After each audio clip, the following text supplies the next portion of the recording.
प्राचीन काल में जहां आकाश और समुद्र मिलते थे, वहीं एक अद्भुत जलपरी का निवास था। उसका नाम था मोहिनी। उसकी सुनहरी पूंछ, मोती जैसे चमकते बाल और उसकी मधुर आवाज इतनी मनमोहक थी कि दूर दूर से नाविक उसकी झलक पाने आते थे। परंतु मोहिनी के लिए उसका समुद्र ही उसकी दुनिया था। वह समुद्र के सभी जीवों की रक्षा करती थी और समुद्र को साफ सुथरा और सुरक्षित बनाए रखने का हर प्रयास करती थी। उधर धरती के हरे भरे जंगलों में एक युवती रहती थी जिसका नाम था विशालिका। उसे लोग विष कन्या कहते थे क्योंकि उसके शरीर में विष भरा था। यदि कोई उसके स्पर्श में आ जाता तो उसकी मृत्यु निश्चित थी। ये विष एक श्राप था जिसे वह बचपन से झेल रही थी। लोग उससे डरते थे और उसे अछूत समझते थे। विशालिका अकेलेपन की मार झेल रही थी, लेकिन उसके दिल में प्रेम और अपनापन बसता था। एक दिन विशालिका जंगल के किनारे समुद्र तट पर आई। वह अकेले बैठकर समुद्र की लहरों को देख रही थी। वहीं मोहिनी समुद्र के किनारे आकर अपनी मधुर आवाज में गीत गा रही थी। विशालका ने पहली बार इस तरह की आवाज सुनी थी। वह मंत्रमुग्ध होकर मोहिनी की ओर बढ़ी। जब मोहिनी ने उसे देखा तो वह मुस्कुराई। वह इंसानों से अधिक मिलती जुलती नहीं थी, लेकिन विशालका के चेहरे पर उदासी देखकर उसने बात करने की कोशिश की। तुम कौन हो? मोहिनी ने पूछा। मैं विशालका हूँ, उसने धीरे से कहा। लोग मुझे विष कन्या कहते हैं। विशालका और मोहिनी के बीच धीरे धीरे बातचीत शुरू हुई। मोहिनी को ये समझ आया कि विशालका कितनी अकेली है। उसने उसे अपनी समुद्री दुनिया की कहानियां सुनाई और विशालका ने अपनी जंगल के किस्से। दोनों में दोस्ती गहरे होने लगी। विशालका ने मोहिनी को अपने विष के बारे में नहीं बताया। वह डरती थी कि कहीं मोहिनी भी उससे दूर ना हो जाए। दूसरी ओर मोहिनी ने भी महसूस किया कि इस दोस्ती में एक रहस्य छिपा है, पर उसने कभी जोर नहीं दिया।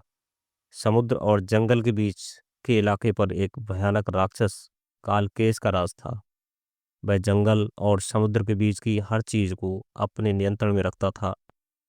कालकेश न केवल लालची था, बल्कि उसने जंगल और समुद्र के प्राणियों को आपस में लड़ाने की साजिश रची थी। जब उसे पता चला कि मोहिनी और विशालिका की दोस्ती हो गई है, तो उसने इसे तोड़ने का षड्यंत्र रचा। एक रात जब समुद्र शांत था, कालकेश ने मोहिनी का अपहरण कर लिया। उसने उसे अपने अंधेरे गुफा में बंद कर दिया। पूरे समुद्र में हाहाकार मच गया। समुद्री जीव परेशान थे, लेकिन किसी में भी इतना साहस नहीं था कि वे कालकेश का सामना कर सकें। विशालका को ये बात पता चली तो उसने मोहिनी को बचाने का निश्चय किया। विशालका ने कालकेश को चुनौती दी। वह कालकेश की गुफा में पहुंची। अगर तुम मोहिनी को छोड़ना चाहते हो तो मेरी बात सुनो, विशालका ने दृढ़ता से कहा। तुम कौन हो जो मुझसे सौदा करने आई हो? कालकेश ने हंसते हुए पूछा। विशालका ने कहा, मैं विष कन्या हूँ। मेरी विष इतना ताकतवर है कि मैं तुम्हें इसी समय समाप्त कर सकती हूँ, लेकिन मैं चाहती हूँ कि पहले तुम मोहिनी को छोड़ दो। कालकेश हंसा और बोला, अगर तुम अपनी दोस्ती को बचाना चाहती हो तो तुम्हें अपनी विष से समुद्र को जहरीला करना होगा। अगर तुमने ऐसा किया तो मैं मोहिनी को छोड़ दूंगा। विशालका के सामने एक बड़ा संकट खड़ा हो गया। वह जानती थी कि यदि उसने समुद्र को जहरीला किया तो लाखों जीव मारे जाएंगे, लेकिन मोहिनी उसकी सबसे प्रिय दोस्त थी। विशालका ने एक योजना बनाई। उसने कालकेश को चकमा देकर अपने विष का इस्तेमाल सीधे उसके खिलाफ किया। उसने अपनी पूरी शक्ति लगाकर कालकेश को समाप्त कर दिया, परंतु इस प्रक्रिया में उसने अपने विष को पूरी तरह खो दिया। उसके शरीर से विष समाप्त हो चुका था। वह अब एक साधारण इंसान बन चुकी थी, परंतु इस प्रक्रिया में उसकी जान खतरे में पड़ गई। मोहिनी ने अपनी शक्ति का उपयोग करके विशालका को बचाया। उसने समुद्र की जड़ी बूटियों से विशालका का उपचार किया। जब विशालका को होश आया तो उसने देखा कि वह अब सामान्य इंसान बन चुकी है।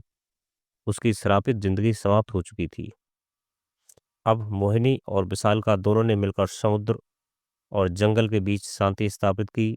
उनकी कहानी दोस्ती और बलिदान की मिसाल बन गई।